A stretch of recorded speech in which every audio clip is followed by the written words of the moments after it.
I would say it will take minimum 25 years for the United States to reach the level of real commercial production of rare earth. Even if it starts today, plowing in hundreds of billions of US dollars in doing that. Anthu aku Africa fe ma Africans pena pake munthu kuti vuto likonzeke umafunika uvomerete. Chifukwa kupanda kuvomera ndekuti umaona ngati chilichonse chili bwinobwino koma uvomere kaya kuti ukavomera kena mpeno mwamba ukukonza vuto licha. Pamene zimavuta kwambiri zoti kukhauti munaukana kuti haya sindili choncho yaya ndili bwinobwino. Ngati wewe sukuvomera kuti ukudwala ndekuti basi sungamwankhwala fodwala sama amene sakudwala sama mankhwala achani. So tivomere kuti anthu aku Africa ma Africans ndife anthu opambana kwambiri. Yes, ndikuwuza ni why kuti ndife anthu opambana kwambiri. Chimene chitika apa nchonena kuti our Paul Kagame, president wa Rwanda, komanso DRC kumene kunthu kumakhala nkhondo kwambiri kucha. Anali ndithu kwa Trump ku United States of America. Kumene kujako akuti Trump uyo akuti akawa like akasaine deal. Kusaina basi. Ta. Basi. Masizamenyeneso. Basi anthu akhala kumenya kwambia 1994. That's 30 years. 30 years zaka sate anthu akumenyana. Kenako zikupeza kuona kuti anyamuka basi kungopita kwa mzungu kwa America kwa mzunguko kukamuza kuti ali yeo jakayanjanisa akawuze kuti basi apapa nkhondo iyi kungosaina chonchi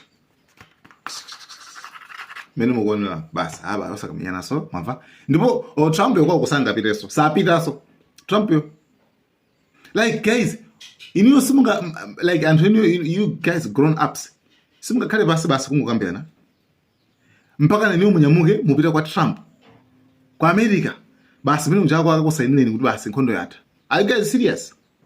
Komano nkhani mene ndi point yoyambirira. Koma point number 2 ndiona kuti Trump yezonza wapanga ulere azungu amene amasaina peace deal yanuyo ya permanent. Peace deal yokhazikika imene kuti basi nkhondo yithe ku DRC. Trump wachija ndalama zingati at what cost? Veteran nkhani yake akuti exchange ndiona kuti atenga ma rare earth pamene pali nkhani kupefenda unofa apati kambirani kwambiri fa pakuoneka kupusa kupambwana kuti kumene kulipo osati ndaula nkhani yonse ikhala chichewa. Ndipo mbona yakeso right chabo ndino anthu awauza kuti tibwera ndi zimatrack zathu 1 tilowa mu Rwanda 2 tilowaso mu DRC tikakomba ma rare earth mene momo chifukwa chonena kuti ngati exchange kuti nangasita kuthandizana kuti mukhale abata nditendere ifeyo in exchange tibwera kwanu tidzakomba yani ma rare earth. Nkhani yonse mukayipeza ndithu even pa TRT News Africa mukayipeza nkhani yonse mene article mukaiwerenga kumene tufatira nkhani chichewa bwinobwino panopa.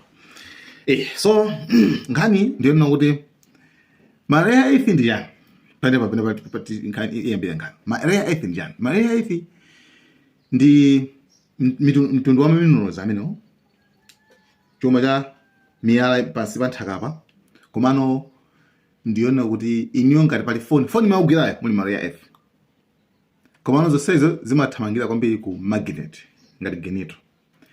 Mufoni mwano muli chip chip CHIP kamene kachausika ngabweri popanda rare earth.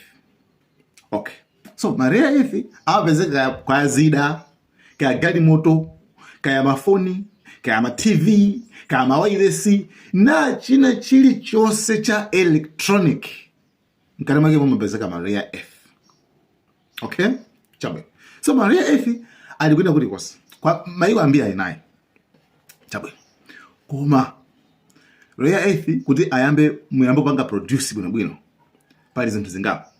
Rare earth kuti abwere bwinobwino choyambirira nthawi moti kuti afukuleko wina wake ndi ampange process ndoti America kuti yambe panopa yatengera kai 2 years ongoyamba osuluso akwana to amene sakwana yayi komano kuti ayambe kutuluka kuyamba kokha kutuluka ndoti atengera zaka ziwiri koma kuti azafike penepene kuti afika apa penepene kuti yes apa ndeno rare earth tayambano yayi kwakumesha mwapangaso business 25 years zaka 25 tabwino ndiye chimene chinachitika kumbuyoko tibwerere kaye mbuyo ku America inali ndi migodi imeneyo mafuko alentane komano nzotopesa ndi process nzotopesa kwambiri ndino komanso amaononga environment like kumena mafuko ale basi kubakakati you understand. So one is about drama zambiri, 2 zonongeso environment, 3 zolenga like nthawi. Ndino chimene chachitika muzaka zambuyozo kumathamangira kuma late 1990s kuma late 90s unapeza kuna kuti China yamba nokupanga za rare earth zija kwambiri kumazipanga kwambiri mapaka produce kwambiri ndikamani kwambiri munivesese komanso ndikuchivitsa pamenepo America idakhala pay inati chani akula samaononge nthawi bwanji pena pake zidazi were amene tizikhala kunokume zimachanja chani pamene China kuti ikupanga produce ochipa ndi America ije inasiya kungoseka ngodi kamodzi migodi yoseja nkutseka kusiyaka ngodi kamodzi kamene so kwa makhazi kweni suranga kadalireso yayi ndi America ndi China ndimene ngati biggest supplier opereka wankulu kwambiri wa rare earth mpaka to the point inafika point yona kuti pamene America imamba zake kakenya ineyo imene China war trade war tikumenyani makuti ndi chimana abanga China chona kuti anankoti mufuna mwenezi wena zai muzoja Maria Earth tatsika sidizikugulisa nisoni yayi America ndi that means ndanakala kuti chili chosati kazida kaya mafoni kaya magari moto kachani mukufunika rare earth ndi America nati apanga isu ndio inari poka Trump penepo Trump anafika China ifuna timenya yana gwesa chiro maori kuti menya hit us with the rare earth afuna timenya ndi ma rare earth ndi kuti moving Trump eka in essence I'm moving Trump eka China was going to hit us with rare earth. Now everybody says, what does that mean? Magnets. If China refused to give magnets because they have a monopoly on magnets because they were allowed to happen over a 32-year period, there wouldn't be a car made in the entire world. There wouldn't be a radio. There wouldn't be a television. There wouldn't be internet. There wouldn't be anything because magnets are such a part. Now, nobody knows what magnets are and not overly sophisticated, but to build a magnet system would take 2 years. We got this. WAGO.